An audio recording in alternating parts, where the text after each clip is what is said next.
Assalamualaikum warahmatullahi wabarakatuh.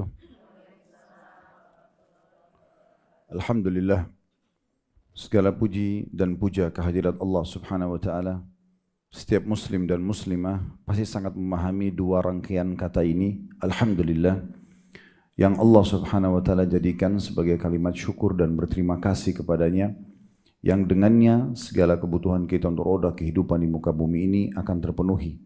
Dan puncaknya, karena bersyukur kepada Allah, maka akan mendapatkan balasan derajat tinggi di surga. Oleh karena itu, jadilah orang yang selalu membasahi lidah dan bibirnya dengan kalimat Alhamdulillah.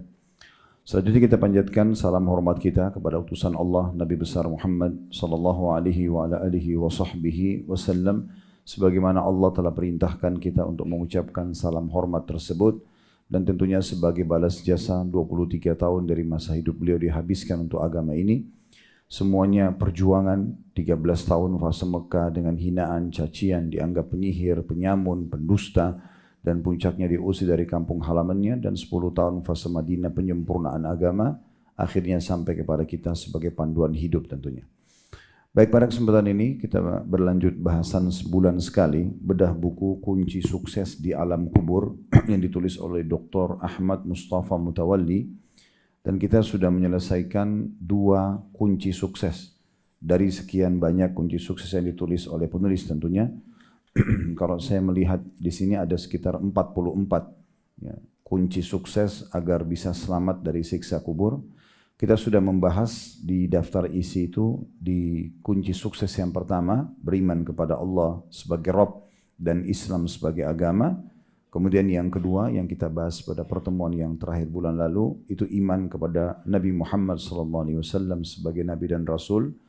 Dan insya Allah sekarang kita akan bahas kunci sukses yang ketiga, takwa kepada Allah Subhanahu wa Ta'ala. Jadi memang dalam buku asli bahasa Arabnya itu judulnya memang 44 ya, Arba'in Wasilah lin najati min adzabil kubur. 44 kunci sukses atau cara yang terbaik untuk selamat dari siksa kubur. Kembali saya ingatkan Bapak Ibu sekalian, kalau sebagai seorang muslim kita sangat yakin rukun iman yang kelima, iman kepada hari kemudian atau hari kiamat, ini satu paket, satu rangkaian dari prosesi kematian yang semua orang di antara kita pasti akan melalui, sehat atau sakit, tua atau muda, kaya atau miskin, sudah terrealisasi semua program dia atau belum. Intinya kalau ajalnya datang, dia akan meninggal. Ya, dia mau atau tidak mau. Makanya Allah mengatakan dalam Al-Quran, فَإِذَا جَاءَ أَجَلُهُمْ لَا يَسْتَأْخِرُونَ سَاعَةً وَلَا يَسْتَقْدِمُونَ. Kalau ajal mereka datang, tidak akan bisa diterlambatkan sesaat atau dimajukan sesaat. Kemudian setelah itu kita pindah ke alam barzah. Dan alam barzah adalah alam di mana transisi antara kita menuju ke akhirat, antara alam dunia menuju ke akhirat. Dan semua orang akan sampai ke alam barzah, baik jasadnya dikuburkan di tanah atau tidak. Seperti misalnya orang yang meledak di atas pesawat atau tenggelam di lautan, tubuhnya habis dicabit-cabit oleh ikan misalnya. Semua itu tetap aja akan sampai ke alam barzah, dan hanya dua keadaannya. Kalau orang beriman akan menjadi taman dari taman surga, kalau dia orang kafir akan menjadi lubang dari lubang neraka. Setelah itu nanti Allahu a'lam berapa lama prosesi itu akan terjadi dan bagaimana dimensi waktunya, karena tidak dijelaskan kepada kita. Yang jelas sampai nanti ditiupnya sangkakala dan kita dibangkitkan. Sangkakala pertama penghancuran alam semesta ini. Kemudian sangkakala kedua kebangkitan kita dari kuburan. Nah, kebangkitan itu nanti akan ada prosesi selanjutnya, yaitu bangkit di mahsyar dan kita ditimbang amal baik, amal buruk. Tentu ada golongan dan selalulah mohon untuk menjadi golongan ini yang mereka lolos ke surga tanpa hisab. Ya, karena selama di dunia mereka sibuk dengan amal-amal saleh. Nah, di antara yang kita bahas nanti masalah ketakwaan ini. Kemudian juga dia atau mereka selalu jauh dari dosa-dosa. Kalaupun mereka pernah lakukan, mereka bertobat dan tidak mengulanginya lagi. Nah, ini bukan mustahil mereka bisa lolos tanpa hisab, tapi dikepalahi dan didahulukan oleh para nabi-nabi, kemudian para syuhada, orang-orang yang siddiq, yang jujur, para orang-orang saleh. Nah, orang-orang saleh ini kita bisa masuk dalam kategorinya karena dengan modal kedekatan diri kepada Allah Subhanahu wa taala. Ada juga orang yang ditimbang dulu amal solehnya sama amal buruknya, karena amal buruknya masih terus saja dilakukan dan dia tidak bertobat atau tidak dibersihkan. Nah ini nasib-nasiban. Kalau amal baiknya lebih berat, maka dia akan lolos ke surga. Kalau amal buruknya lebih berat, dia akan masuk neraka dulu untuk dibersihkan dosanya, baru dia masuk ke dalam surga. Ada juga orang yang langsung tanpa ditimbang lagi amalnya, langsung masuk neraka, walaupun banyak amal baiknya. Mereka adalah orang-orang kafir, orang munafik, dan orang musyrik. Ini nggak pakai ditimbang amalnya. Jadi yang ditimbang amalnya itu hanya orang-orang muslim yang memang amal buruknya masih banyak, sehingga perlu ditimbang. Nah, kalau orang-orang kafir walaupun baik, banyak perbuatannya, kayak dia bakti sama orang tuanya, kayak dia sedekah misalnya, dia baik sama tetangganya misalnya, semua ini dalam pandangan Islam baik, tapi Allah akan habiskan pahala mereka di dunia. Allah berikan mereka kesehatan, Allah berikan mereka harta, matinya pun dinukil oleh Imam Qurtubi dalam buku beliau At-Tadhkirah, beberapa riwayat, Allah mudahkan matinya orang-orang kafir yang seperti ini. Jadi tidak terlihat kerusakan jasad dan segala macam untuk menghabiskan semua kebaikan mereka, sehingga di akhirat mereka tidak dapat lagi balasan. Nah seperti itu keadaannya. Kemudian setelah itu baru ada surga dan neraka, dan surga akan dilalui oleh orang-orang yang menuju ke sana melalui sirat yang dibentangkan di atas neraka, yang lebih tipis dari rambut, lebih tajam dari pisau, dan seterusnya. Dan itu sangat licin dan menggelincirkan, tergantung. Ada golongan yang pertama lolos seperti kilat, ada yang seperti burung yang terbang, ada yang seperti menunggangi kuda yang cepat, ada seperti orang berlari, ada orang yang berlari kemudian atau berjalan, dia berhenti tengah jalan, kemudian dia merangkak karena amalnya tidak cukup mendorongnya, dan ada orang yang didorong masuk ke dalam neraka karena mereka pantas masuk ke sana dulu. Nah, kemudian barulah orang berkumpul di sebuah tempat namanya Qantara, sebuah tempat yang ada di depan surga, untuk menyelesaikan perkara-perkara yang tersisa di antara mereka. Misalnya si A sama si B, mereka punya permasalahan di dunia. Misalnya si A pernah punya kesalahan sama si B, lalu mereka tidak sempat saling memaafkan di dunia, kemudian mereka bertemu di timbangan amal. Contoh, si A diambil pahalanya 100 oleh si B, karena memang dia tidak sempat meminta maaf dari kesalahannya.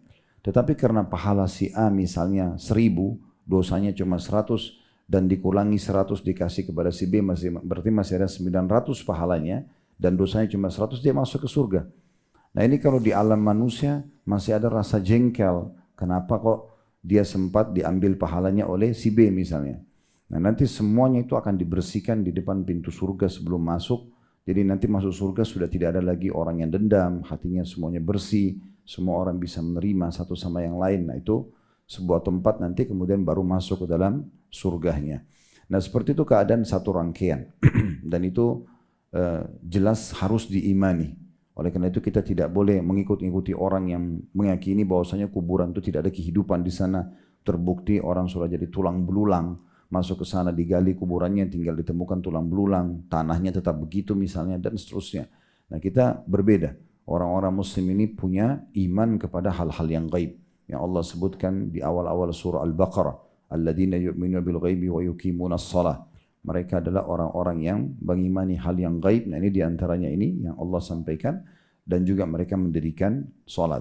Jadi hati-hati sekali. Dan terlalu banyak riwayat yang menjelaskan tentang masalah siksa kubur ini, dan ini sudah pernah kita singgung. Saya ingatkan 1-2 riwayat saja, di mana Nabi SAW pernah melewati 2 kuburan, kemudian beliau mengatakan sesungguhnya kedua penghuni kuburan ini sedang disiksa sekarang, dan mereka disiksa dengan perbuatan dosa yang mereka anggap biasa, tapi itu adalah dosa besar.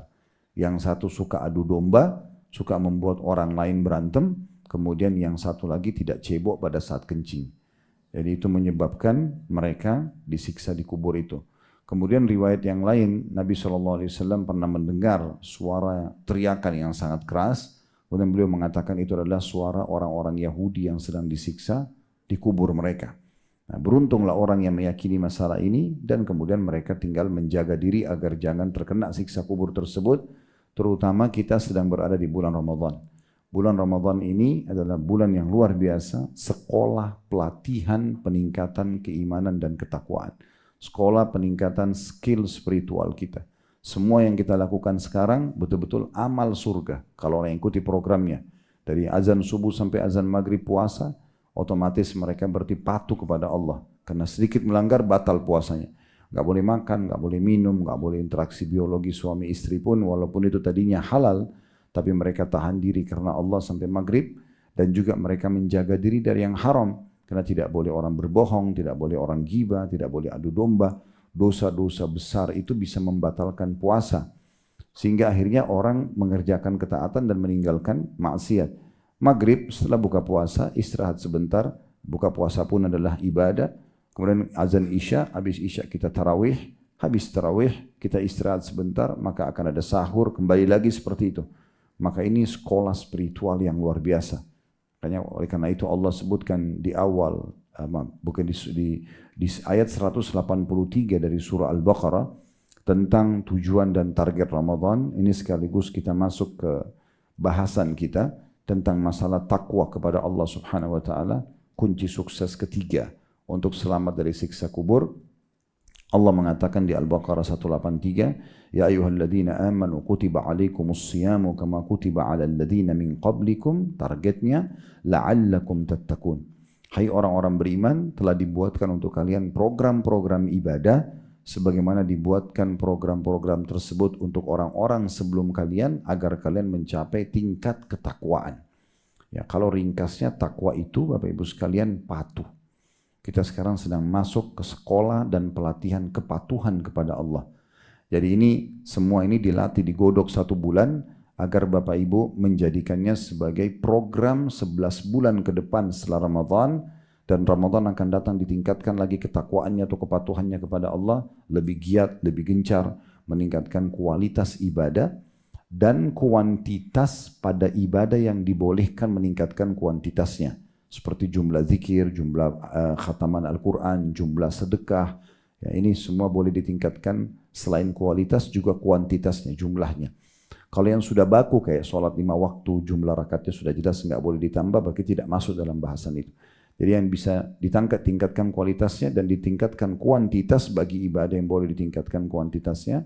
Ramadan akan datang untuk modal 11 bulan ke depan lagi, begitu seterusnya sampai kita bertemu dengan Allah Subhanahu wa taala dalam kondisi keimanan dan pengamalan kita dan pengabdian kita itu sempurna kepada Allah Subhanahu wa taala.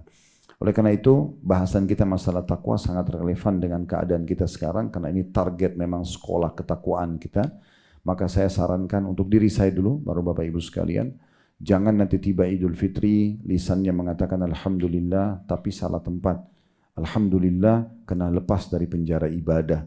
Alhamdulillah, tidak puasa lagi, tidak sholat tarawih lagi, tidak baca Quran lagi, tidak tutup aurat lagi. Oh, udah boleh ghibah, udah boleh namimah, udah boleh pacaran, udah boleh ini dan itu. Akhirnya, lisannya mengucapkan Alhamdulillah salah tempat. Seorang muslim yang cerdas dan jeli, dia betul-betul menganggap ini sebuah sekolah yang sangat mahal, langsung diawasi oleh Sang Pencipta Allah, ya, kemudian dicatat semuanya oleh para staf yang mulia, para malaikat, kemudian juga seluruh dunia, ya, hampir seluruh muslim mengikuti program ini. Kita berada di benua manapun, di kota manapun selama ada muslim, dan dalam hatinya ada seperti biji sawi dari keimanan, mereka akan melakukan program yang sama. Siang hari mereka puasa, malam hari mereka sibuk mengerjakan sholat malamnya, dan diantaranya mereka berzikir, mereka bersedekah, berlumba-lumba, membuka puasakan orang, umroh, dan segala macam perbuatan-perbuatan yang sangat baik. Nah, oleh karena itu kalau Ramadan saja tidak bisa baik, maka kapan dia akan baik? Gitu. Nah, kita harusnya bilang Alhamdulillah karena saya siap menerapkan program yang sudah saya dapatkan Ramadan. Setelah 1 bulan terbiasa puasa, maka puasa lagi nanti. Tinggal jalankan puasa-puasa sunnah. Ada 6 hari bulan Syawal. Yang kalau puasa Ramadan sebulan penuh diikuti 6 hari saja dari bulan Syawal. Berarti 1 bulan, 1 pekan, maka dapat pahala 365 hari. Atau 1 tahun puasa. Kalau di perusahaan, pimpinan perusahaan mengatakan kepada bawahannya, siapa di antara kalian yang bekerja di sini? Januari full dia kerja, 1 bulan penuh ditambah 1 pekan saja. Dari bulan Februari maka gajinya 12 bulan. Saya yakin orang akan berlumba-lumba karena tidak harus kerja 1 tahun dia dapat pahala, dia dapat gaji 1 tahun. Nah seperti itu ibaratnya dengan puasa 6 hari bulan Syawal. Belum lagi kita tidak harus 6 hari berturut-turut, boleh dicicil, boleh Senin Kamis misalnya. Pekan pertama, pekan kedua, pekan ketiga selesai. Begitu juga dengan puasa Senin Kamis, Ayyamul Bid, 9 hari pertama bulan Zulhijjah, 9 dan 10 Muharram. Harusnya kita sudah mudah untuk mengamalkan, apalagi mereka berjarak-jarak. Nah, sementara Ramadan ini 1 bulan penuh. Begitu juga dengan sholat malam, jangan ditinggalkan. Ya, kita sudah dibiasakan 1 bulan bangun waktu sahur, itu waktu mustajab doa. Gunakan untuk sholat tahajud. Kalau bukan sekarang jadi baik, lalu kapan kita akan menjadi baik? Makanya Nabi SAW mengatakan dalam sebuah hadis yang sahih tentang orang yang menganggap remeh Ramadan, tidak mengambil pelajaran dari dia, man haruma khairaha faqad harum. Siapa yang terharamkan dari kebaikannya Ramadan, tidak bisa menjadi orang yang lebih bertakwa, maka berarti dia telah terharamkan dari semua kebaikan. Baik, saya akan bacakan di halaman 17. Ya, ini langkah sukses ya. Yang ketiga, untuk selamat dari siksa kubur, beliau menyebutkan tentang takwa kepada Allah dan mengangkat dalil surah At-Talaq, surah nomor 65 ini ya, ayat 2 sampai ayat 3. Bunyinya, wa may yattaqillah yaj'al lahu makhraja wa yarzuqhu min haitsu la yahtasib. Barang siapa yang bertakwa kepada Allah, niscaya dia akan mengadakan baginya jalan keluar dan memberikannya rezeki dari arah yang tiada disangka-sangka. Ini At-Talaq ayat 2 sampai ayat 3. Nanti akan kita kuatkan dengan banyak ayat-ayat Al-Quran berhubungan dengan masalah takwa ya. Ini yang kita baca dulu yang diangkat oleh penulis. Kemudian di sini penulis mengatakan Allah berjanji kepada orang-orang yang bertakwa akan memberi mereka kemudahan dari setiap kesempitan. Dan tidak ada kesempitan dan kesulitan yang lebih berat dibandingkan kesulitan sakaratil maut, keluarnya ruh dari jasad dan tak kala masuk ke dalam alam kubur. Siapa yang semasa hidupnya di dunia senantiasa bertakwa, maka jalan kemudahan akan terbuka untuknya di dalam kuburnya. Nah, jadi penulis coba mengambil kesimpulan dari ayat ini, jalan keluar dari kesulitan, maksudnya adalah semua kesulitan akan dilalui dan paling berat adalah bagaimana pada saat menghadapi sakaratil maut agar mudah, seperti yang Nabi SAW sampaikan kalau orang mukmin itu maka ruhnya akan mudah keluar sebagaimana keluarnya air dari mulut kendi. Maka harapannya seperti itu. Nah, dengan ketakwaan kepada Allah maka termasuk kita akan dimudahkan agar ruh kita bisa keluar dan akhirnya selamat dari siksa kubur, karena Allah akan menjadikan kuburan bagi orang mukmin taman dari taman surga, atau jadi lubang dari lubang neraka bagi orang kafir, munafik, musyrik, atau orang banyak dosanya tidak sempat bertobat semasa hidup di dunia. Nah, ini kurang lebih yang diangkat oleh penulis. Sekarang kita akan pindah ke penjelasan yang lebih jauh karena penulis hanya mengangkat beberapa atau dua buah ayat saja. Kita langsung saja mulai dari surah At-Talaq itu ya. Bisa dibuka di aplikasi Al-Qur'annya di handphone, surah At-Talaq, surah nomor 65. Kalau tadi penulis mengangkat ayat 2 sampai ya, di ayat 3, maka kita akan mengangkat sampai ayat 5-nya. Sampai ayat 5. Ya. Surah At-Talaq, surah nomor 65, kita mulai dari ayat 2-nya ya. Sudah buka? Nah, di akhir ini At-Talaq bicara masalah perceraian sebenarnya, tapi kita tidak bahas itu. Kita akan ambil 4 ayat berturut-turut, semuanya menyebutkan keutamaan orang yang bertakwa. Dimulai dari ayat 2 di potongan akhir ayat 2. Wa may yattaqillaha yaj'al lahu makhraja. Siapa yang bertakwa kepada Allah, Allah akan berikan kepadanya makhraja. Nah, makhraja ini penjelasannya kalau Bapak dan Ibu pernah umroh, itu melihat tangga darurat di hotel itu, biasanya bahasa Inggrisnya exit, nah bahasa Arabnya makhraj. Ya.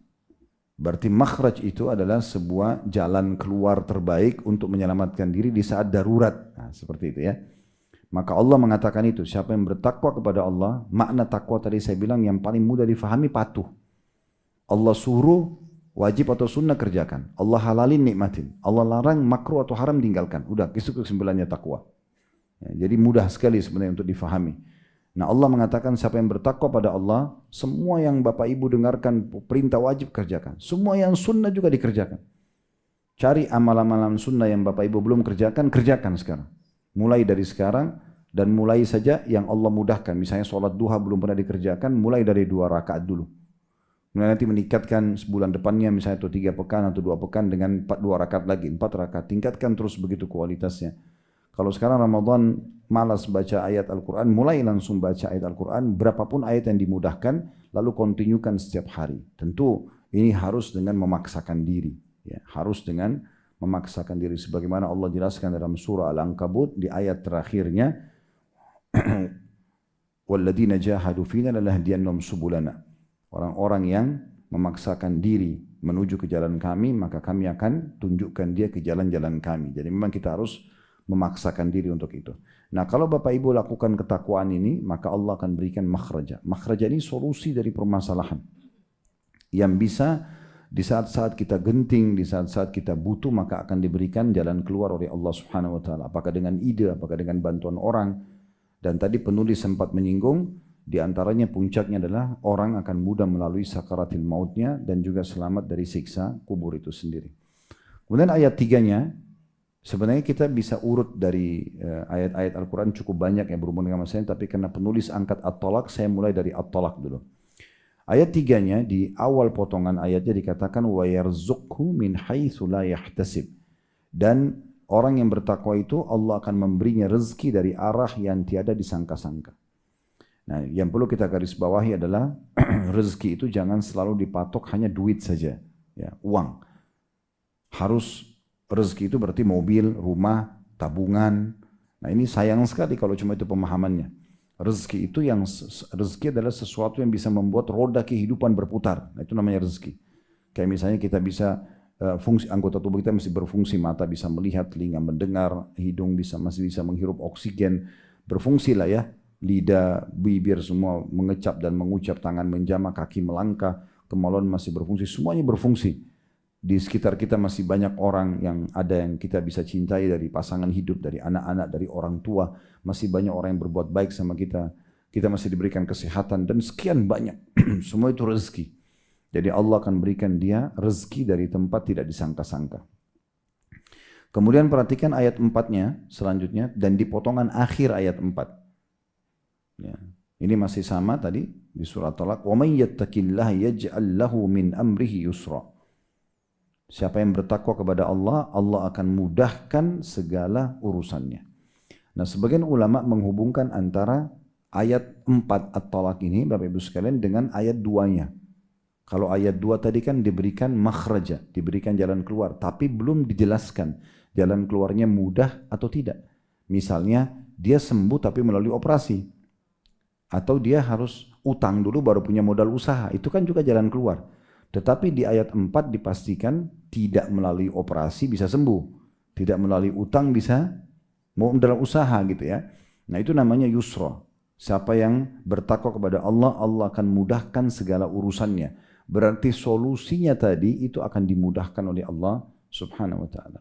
Jadi makin kita rasakan kegentingan, makin ada masalah kita hadapi, kuncinya itu justru makin bertakwa. Harusnya makin dekat. Wudu, sujud kepada Allah, nangis, menyesali, minta kepada Allah kalau misalnya ada dosa, maafkan ya Allah. Kalau ujian ini karena dosa hamba maafin. Kalau ujian ini karena ujian murni darimu, maka mudahkan hamba melalui dan berikan jalan keluar. Jadi kita malah bertakwa kepada Allah SWT. Ini ciri khas orang Muslim. Kalau orang-orang non-Muslim makin ada masalah, makin mabuk dia, ya kan? Makin rusak dia.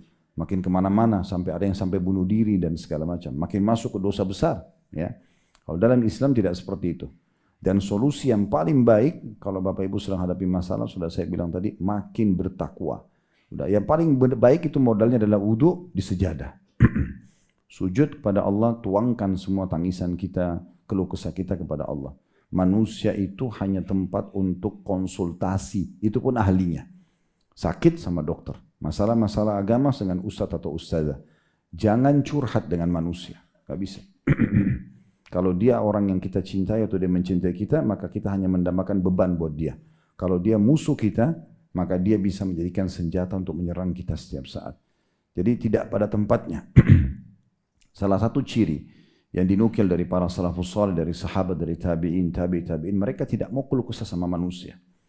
Mereka selalu berkeluh kesah langsung kepada Tuhannya, karena kalau dia sedang sehat dan banyak nikmat, yang ciptakan dia Allah, yang ciptakan nikmat itu Allah, yang bisa mempertahankan hanya Allah. Kalau dia sedang ada masalah, yang ciptakan dia Allah, yang ciptakan masalah itu Allah, yang bisa berikan jalan keluar hanya Allah. Lalu untuk apa bicara sama manusia? Ya. Jadi nggak perlu curhat sama manusia, keliru. Curhat sama manusia itu keliru. Ya. Saya bilang tadi kalau orang itu orang yang mencintai kita, misalnya kedua orang tua kita misalnya, maka hanya menambah beban buat mereka. Kalau mereka adalah musuh kita, maka dia berarti punya satu poin yang dia bisa serang kita setiap saat. Lalu untuk apa? Makanya sebagian ulama salaf pernah ada menemukan anak-anak muda pada berkeluh kesah tentang keadaannya, pekerjaannya tidak dapat, pengangguran segala macam. Dipegang tangannya lalu dikatakan, wahai anak muda, bertakwalah kepada Allah. Lalu diperlihatkan mata dia. Lihatlah mata saya ini, saya sudah 40 tahun tidak melihat, tidak pernah saya mengeluhkan pada manusia. Tetap kalau konsultasi sama dokter ya, konsultasi. Sama ahlinya nggak ada masalah. Ini mata saya sakit, badan saya sakit, ya. Tapi untuk sampaikan kepada semua orang, dia flu satu kampung tahu. Itu kan tidak perlu, gitu kan. Berarti seakan-akan dia keluhkan Tuhannya. Nih lihat nih Allah uji saya, seakan-akan begitu. Kan tidak pantas gitu.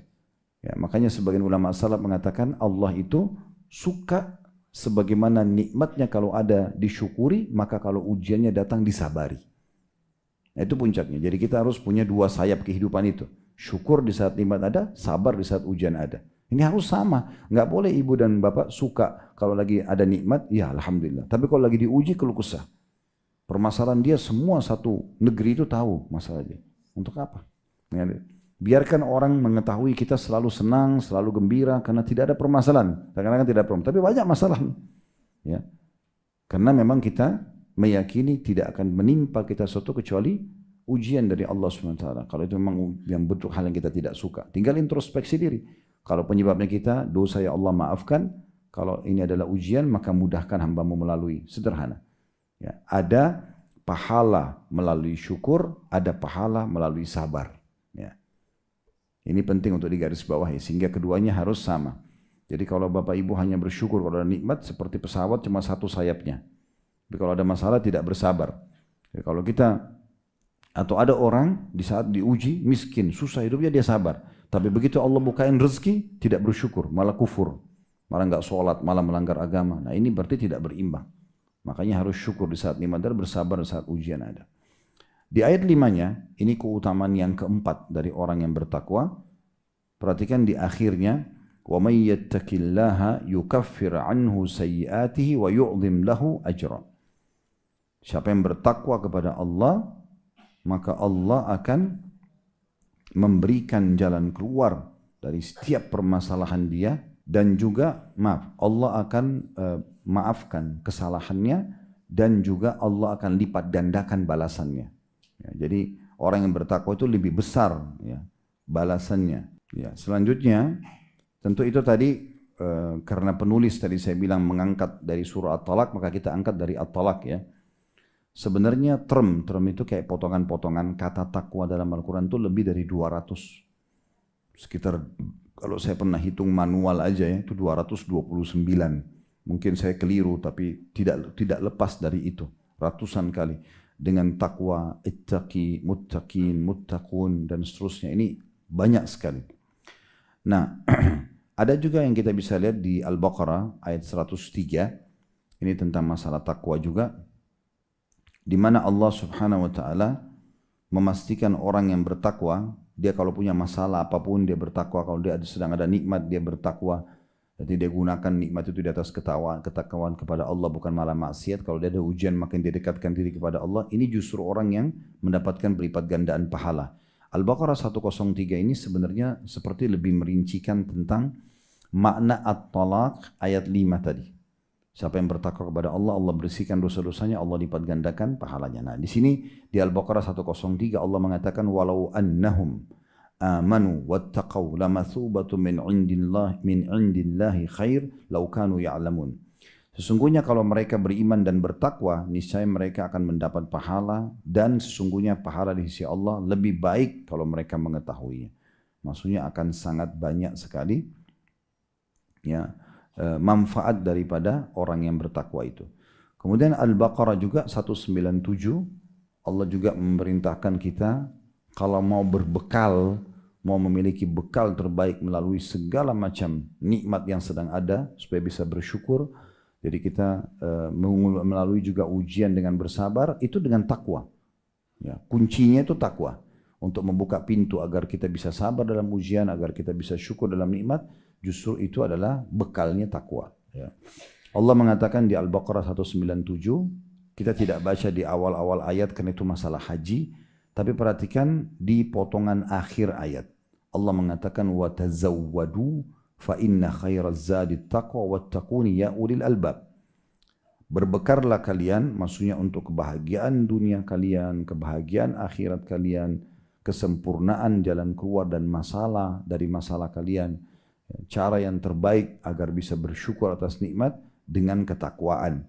Dan hanya bertakwalah kepadaku. Kayaknya besar kata ganti Allah, hanya bertakwa kepadaku, maksudnya kepadaku. Allah itu, hai orang-orang yang berakal. Ya, Allah menyebutkan di akhir ayat ini betul-betul seperti sebuah sentilan ya. Nah, berarti hanya orang yang berakal yang akan bertakwa kepada Allah.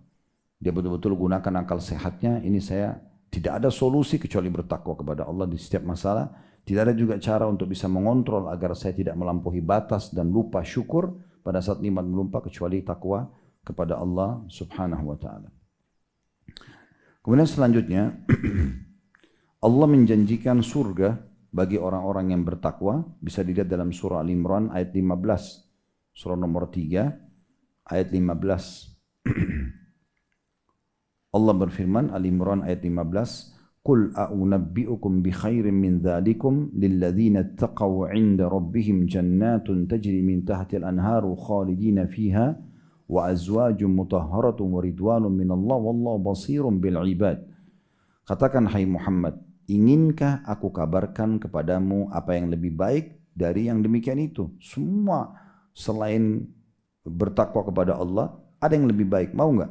Untuk orang-orang yang bertakwa kepada Allah, pada sisi Tuhan mereka ada surga yang mengalir di bawahnya sungai-sungai. Mereka kekal di dalamnya. Seperti orang yang bertakwa dijanjikan itu. Dan mereka dikaruniai pasangan yang disucikan serta keridhaan Allah. Dan Allah maha melihat akan hamba-hambanya. Ini mirip dengan Al-Imran ayat 133, nanti kita bacakan ya. Tapi saya coba urut dulu, di Al-Imran ada juga ayat lain, ayat 76. Ini tentang Allah mencintai orang-orang yang bertakwa. Kalau tadi kan Al-Imran ayat 15, sekarang Al-Imran 76.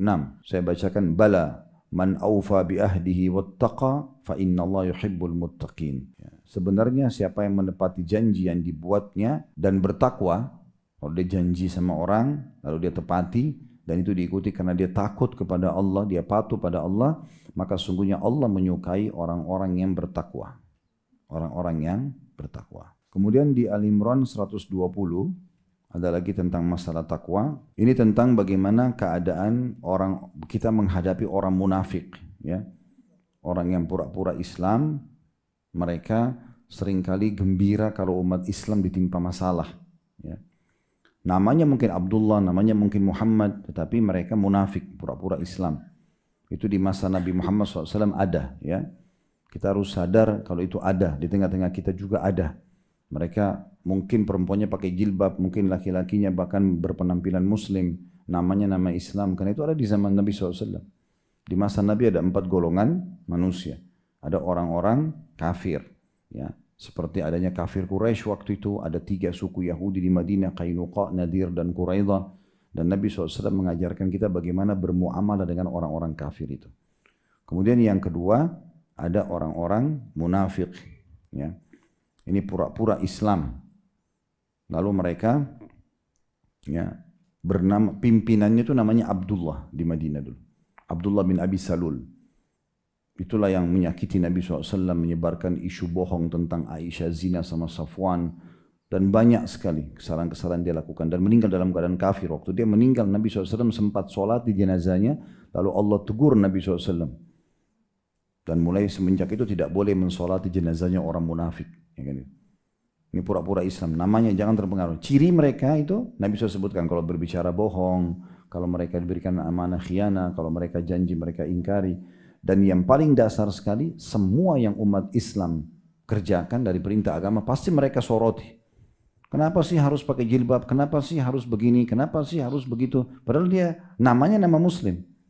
Ya, ini ciri mereka. Jadi mereka selalu membantah apa yang Allah dan Rasulnya tentukan. Ini orang munafik. Yang ketiga adalah orang-orang usad, orang ahli maksiat.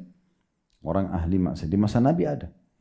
Jadi kalau presiden kita dan semua menterinya pun hafid Quran, semuanya ulama, tetap di Indonesia akan ada pelaku dosa. Ya, tapi tidak banyak karena mereka diredam.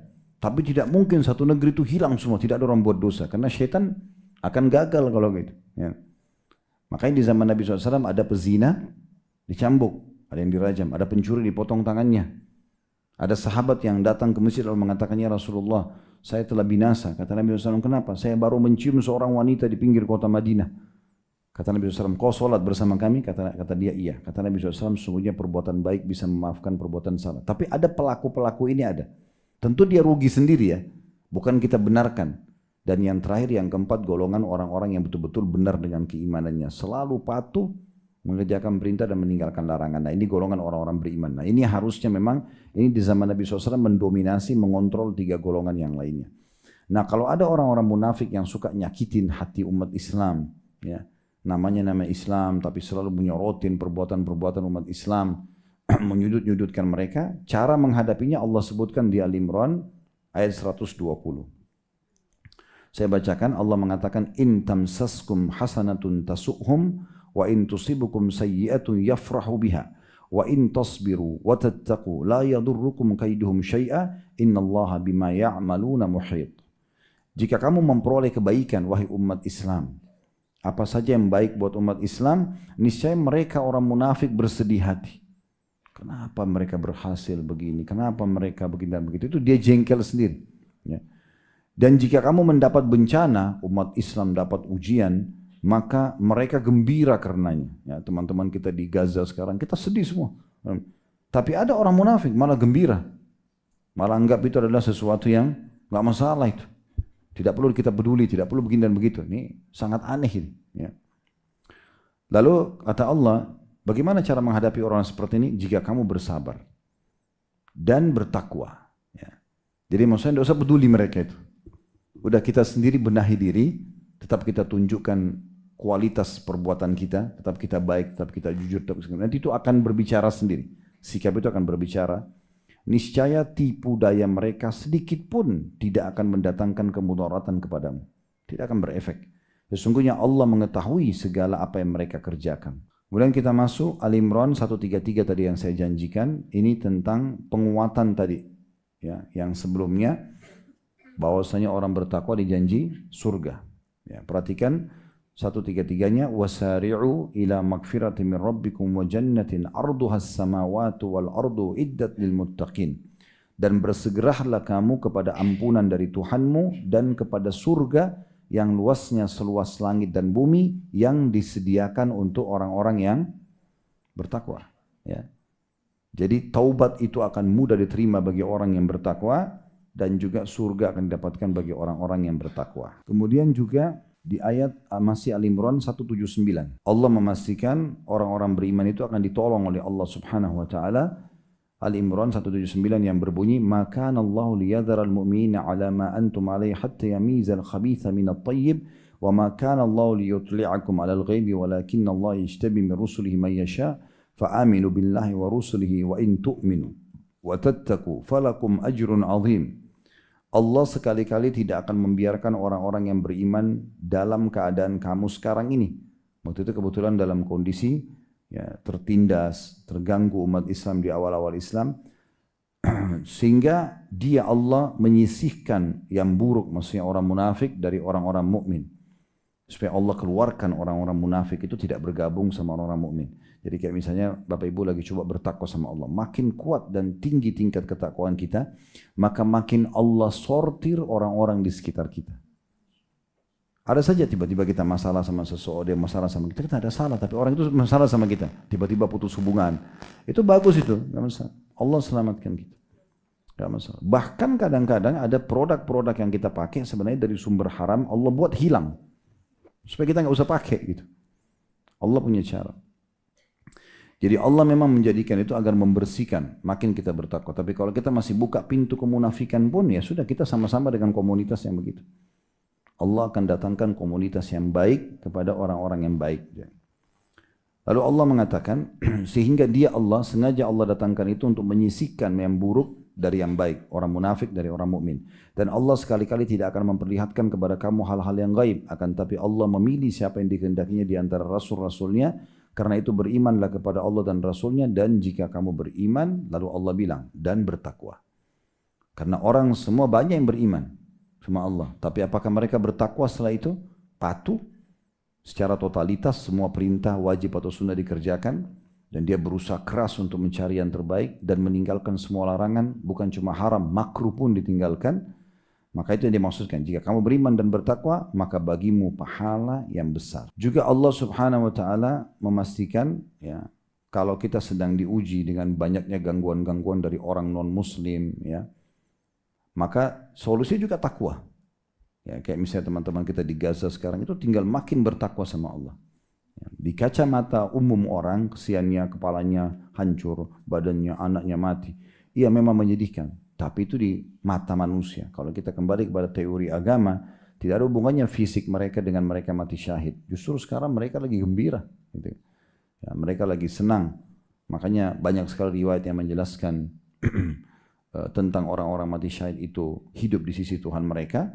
Kata Nabi SAW, ruh-ruh mereka berada di tembolok burung warna hijau yang mengelilingi surga dan kembali ke sarang-sarang yang berada di bawah arsy. Lalu Allah akan menengok kepada mereka sambil mengatakan, apakah kalian butuh sesuatu? Mereka mengatakan, kami mau apa lagi setelah kami bisa keliling-keliling surga walaupun belum bisa tinggal di dalamnya dan menikmatinya. Maka Allah mengulangi sampai 3 kali.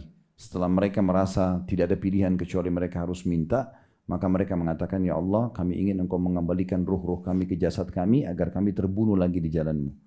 Maka karena itu Allah tidak izinkan, maka Allah pun tidak bertanya lagi pada mereka. Jadi mereka hidup di sisi Allah Subhanahu wa taala.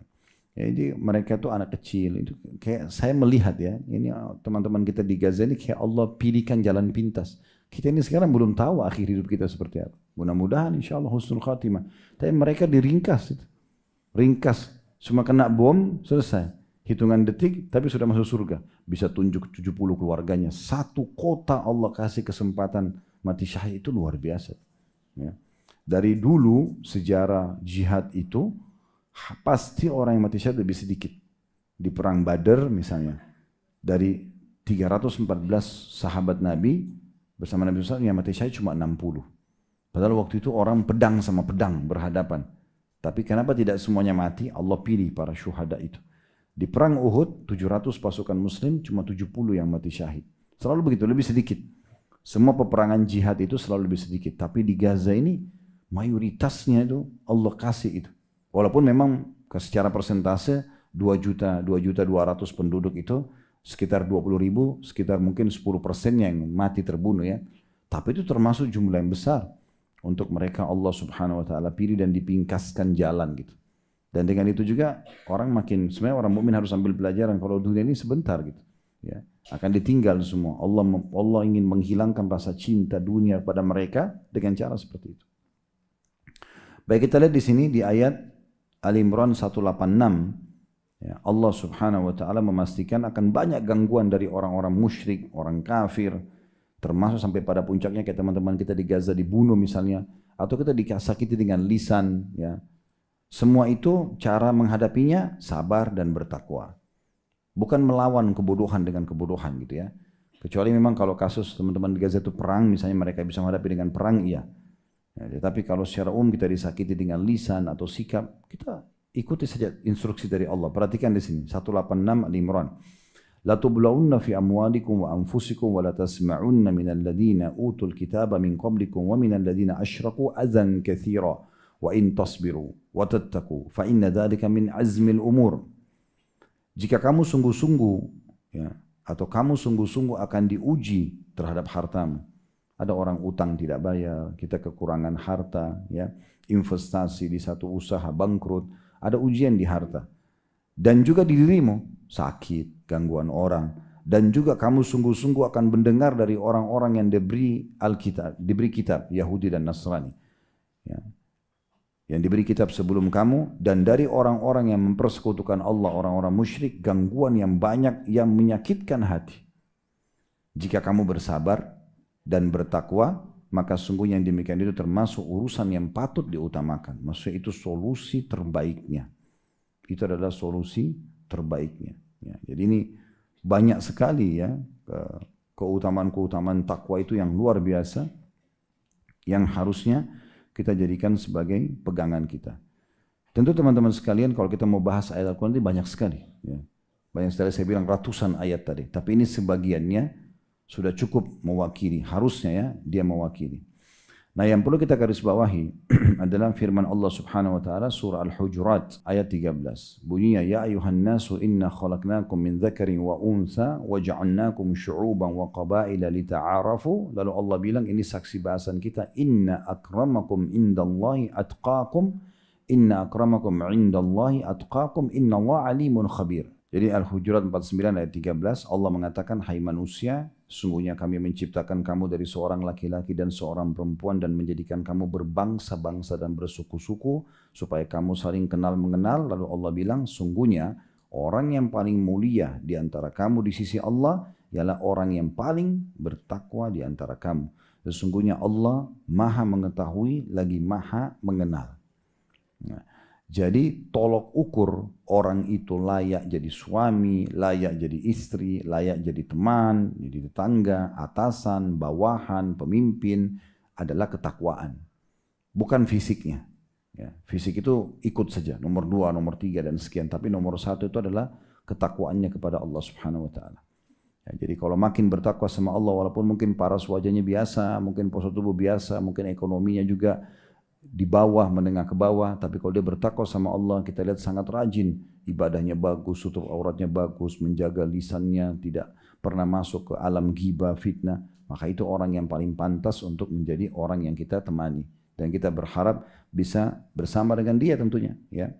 Karena saya sering bahasakan, teman-teman sekalian, menuju ke akhirat, menuju kematian, bawalah 2 hal, jangan bawa 2 hal. Bawalah amal soleh dan teman yang soleh. Ini teman yang bertakwa.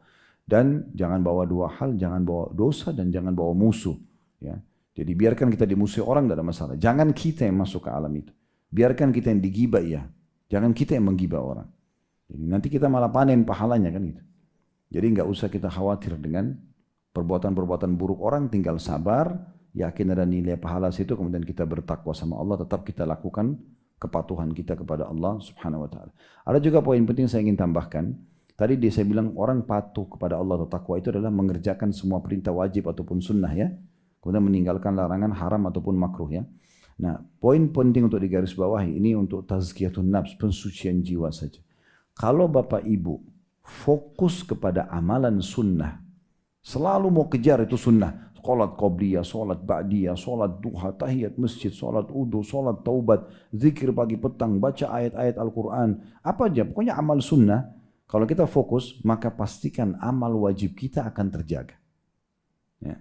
Kalau orang hanya fokus jaga amal wajib, belum tentu sunnahnya terjaga. Ya. Karena orang pasti tidak mungkin dia mau perbaiki kualitas amal sunnahnya sementara wajibnya terbengkalai, kan begitu, nggak mungkin. Begitu juga sama, kalau Bapak Ibu peka meninggalkan yang makruh, maka yang haram lebih kita jauhi. Maka pelajari perkara-perkara makruh, minum dan makan sambil berdiri misalnya, itu kan makruh. Ya. Oke, tinggalkan supaya nanti yang lebih jauh makan yang haram tidak akan kita kerjakan. Nah, seperti itu kurang lebih gambarannya. Baik, kita coba lihat bagaimana pendapat ulama tafsir tentang surah Al-Hujurat, surah nomor 49 ayat 13 ini. At-Tabari berkata dalam tafsir beliau, tafsir Tabari, jilid 21 halaman 386, sesungguhnya orang yang paling mulia di antara kalian wahai manusia adalah paling tinggi takwanya kepada Allah, yaitu dengan menunaikan berbagai kewajiban dan menjauhi pelanggaran. Bukanlah yang paling mulia di sisi itu dilihat dari rumahnya yang megah atau berasal dari keturunan yang mulia. Bukan itu. Karena kalau dari keturunan yang mulia, Abu Jahal, Abu Lahab itu terkenal. Kepala suku di Mekah. Ya, orang yang terkenal memiliki kelebihan fisik. Ya. Abu Lahab itu pamannya Nabi, orangnya putih, tampan, gagah, badannya kekar. Ya. Tapi subhanallah kafir. Tidak bertakwa kepada Allah SWT, tidak ada manfaatnya. Bilal kulitnya hitam, ya, mantan budak, tapi mulia di sisi Allah SWT. Sampai Nabi SAW dengar terompas sendarnya di surga. Gitu kan? Sampai Nabi tanya, apa yang kau buat nih? Sampai kau bisa mendahului langkah kakiku di surga. Baru dia sebutkan, saya setiap kali bersuci ya Rasulullah, atau habis uduk pasti saya sholat 2 rakaat. Yang keluar sholat sunnah, uduk gitu kan. Ibnu Katsir berkata dalam tafsir beliau, tafsir Quranul Azim jilid 13 halaman 169, sesungguhnya kalian bisa mulia, ya, mendapatkan kemuliaan dunia, namanya harum, rezekinya kebutuhannya terpenuhi, ya, dia selamat dari segala macam ancaman-ancaman, dia mulia dunia, dan di akhirat dia masuk surga adalah takwa, dan bukan dilihat dari keturunan kalian. Karena kan sebelumnya Allah sebutkan, ya, Allah ciptakan kalian bersuku-suku dan berbangsa-bangsa untuk saling kenal mengenal. Lalu Allah bilang, yang paling bertakwa bukan karena sukunya, ya, bukan karena paras wajah, bukan karena fisiknya, bukan karena kekayaan, tapi karena ketakwaannya kepada Allah SWT. Ibnu Abbas berkata radhiyallahu anhu, qaramud dunyal gina, mulianya seseorang di dunia ini, ya, adalah karena kekayaan. Dan dari rezeki halal lalu dia bersedekah. Wa karamul akhirat taqwa, dan kemuliaan yang akan dicapai oleh seseorang tingkat tertinggi di surga karena ketakwaannya. Al-Alusi berkata dalam tafsir beliau Ruhul Ma'ani di jilid 19 halaman 290, beliau mengatakan sesungguhnya yang paling mulia, makna tafsir ini Al-Hujurat ayat 13, sesungguhnya yang paling mulia dan paling tinggi derajatnya di antara kalian di sisi Allah di dunia maupun di akhirat adalah yang paling bertakwa. Kalau Al-Alusi tidak memisahkan dunia akhirat, dua-duanya akan didapat yang terbaik selama kita bertakwa. Artinya makin bertakwa makin bagus kedudukan kita di dunia dan kedudukan di akhirat. Jika kalian saling bangga, maka saling berbanggalah dari ketakwaan kalian. Maksudnya di sini bukan riya ya, bukan. Misalnya kalau ada orang yang kita mau banggakan nih sebagai pasangan hidup, sebagai teman, sebagai anak, sebagai partner bisnis, karena ketakwaannya kita cerita, karena ibadahnya, ya. Anak kita banggakan karena memang ibadahnya, karena dia sholat malam, karena dia hafal Quran. Nah itu kita banggakan. Selain daripada ini tidak usah dibanggakan. Ya, ini menurut beliau tidak perlu dibanggakan karena tidak ada yang dianggap mulia di sisi Allah kecuali ketakwaan. Ya. Kemudian juga di dalam tafsir yang lain, dalam tafsir Al-Bahr Muhit jilid 10 halaman 116, disebutkan sungguhnya Allah menjadikan kalian sebagian disebutkan dalam ayat, yaitu orang-orang yang berasal dari Arab dan non-Arab. Hal itu bertujuan supaya kalian saling mengenal satu sama yang lain. Walaupun beda keturunan, tahu kalau kita ini semua ciptaan Allah, tidak ada bedanya. Itu cuman casing kehidupan. Oh ini Melayu, oh ini Arab, oh ini bule, oh ini hitam dari Afrika. Casing, semuanya kembali kepada satu manusia. Kata Nabi SAW, ya, tidak ada perbedaan antara Arab sama Ajam selain orang Arab. Walaupun Nabi Muhammad SAW dari turunan Arab, tapi tidak ada bedanya kecuali dengan ketakwaan. Dan beliau mengatakan dalam riwayat yang lain, sungguhnya kalian semua dari Adam dan Adam dari tanah. Jadi nggak ada yang perlu dibanggakan. Kalau Allah berikan kita kelebihan paras wajah, postur tubuh, bukan untuk sombong ini. Justru untuk digunakan bertakwa kepada Allah Subhanahu wa taala. Syaitan mengelabui manusia di situ. Jadi kalau sudah cantik sama gagah berarti harusnya ahli maksiat. Ya, harusnya pamer aurat, harusnya begini begitu. Ini aneh ini. Seakan-akan kalau di majelis taklim harusnya yang jelek-jelek saja gitu. Kan aneh. Jadi kalau ada yang cantik, ada yang gagah, kok di sini? Kenapa nggak di film sana gitu kan? Kan aneh ini. Padahal sebenarnya kalaupun Allah berikan kelebihan itu harusnya dipakai untuk bertakwa. Nabi Yusuf AS sangat tampan tapi dipakai ketakwaan. Nabi Muhammad SAW sangat tampan dipakai dan ketakwaan. Ummahatil Mu'minin semuanya cantik. Aisyah, Sofia, Juwairiyah, terkenal mereka memiliki kelebihan fisik dari kejarus keturunan, tapi digunakan di atas ketakwaan. Ya. Bahkan Aisyah menggambarkan bahwasanya pada saat turun ayat hijab, kami melihat wanita-wanita Ansar, semoga Allah merahmati mereka, seperti burung gagak yang sedang nunduk. Jadi orang pakai jubah hitam tertutup untuk menjaga tutup aurat mereka. Digunakan untuk kebaikan gitu. Saya lanjutkan kembali dari tafsir Bahar Muhit tadi disebutkan, sungguhnya Allah menjadikan kalian sebagaimana disebutkan dalam ayat tersebut, yaitu ada dari Arab atau non-Arab. Hal itu bertujuan supaya kalian saling kenal mengenal walaupun beda keturunan. Janganlah kalian mengklaim berasal dari keturunan yang lain. Jangan pula kalian berbangga dengan mulianya nasab bapak dan kakek kalian. Saling mengklaimlah siapa yang paling mulia dengan ketakwaannya. Ya. Sampai dinukil beberapa perkataan sahabat, mereka mengatakan sungguhnya Bilal adalah tuan kami. Karena melihat ketakwaannya. Kalau bukan karena ketakwaannya tidak mungkin Nabi tunjuk. Dan itu perintah dari Allah untuk jadikan dia muadzin sahabat, muadzin Nabi. Tahu kan Bapak Ibu sekalian, muadzin itu panen semua pahala orang yang sholat. Kalau kita sholat, kita dapat pahala kita sendiri. Kalau imam, mengimami kita, imam dapat pahala dia dan pahala makmumnya. Muadzin panen pahala semua. Berarti Bilal panen pahala Nabi sholat, pahala sahabat sholat. Ini dulunya budak. Apa yang membuat dia bisa seperti itu? Tidak ada kecuali ketakwaannya. Karena hatinya bersih, murni, berhubungan sama Allah. Allah kasih dia kedudukan itu. Allah kasih kedudukan yang itu.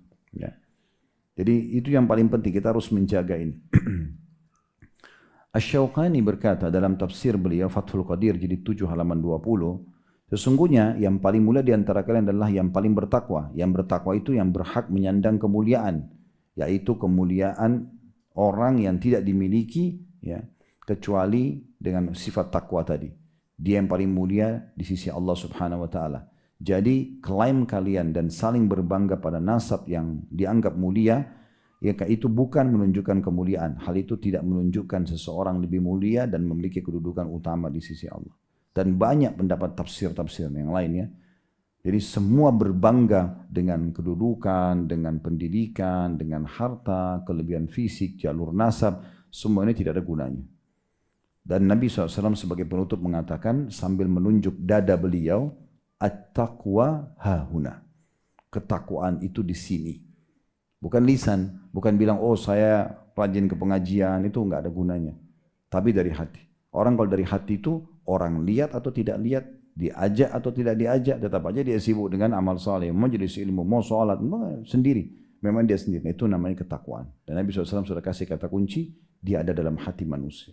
Makin kita pupuk dia, makin kita selamatkan diri kita, makin dekatkan diri kepada Allah, maka makin selamat kita dan makan mendapatkan kemuliaan dunia dan juga kemuliaan akhirat.